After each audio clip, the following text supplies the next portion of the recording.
I want to get out to ABC 10 News reporter Nia Watson. As we mentioned, Nia, the wind has been the big weather story this evening.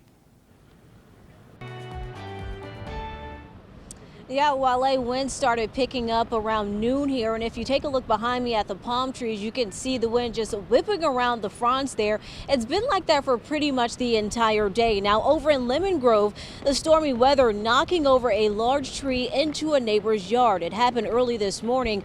Homeowner Tim Towler and his wife say they didn't even know it happened until his father called him about it. Now, fortunately, the damage is minimal. Towler says the tree grazed the house next door. Their flagpole and mailbox were also damaged.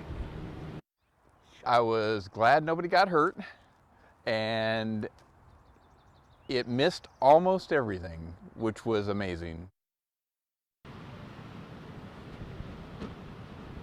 Now, the city was able to remove the tree from the neighbor's yard. Towler says the city will also help them fix their mailbox. Live in Mission Beach, Nia Watson, ABC 10 News. Nia, thank you so much. Really glad no one got hurt there. Our team coverage does continue now with ABC 10 News meteorologist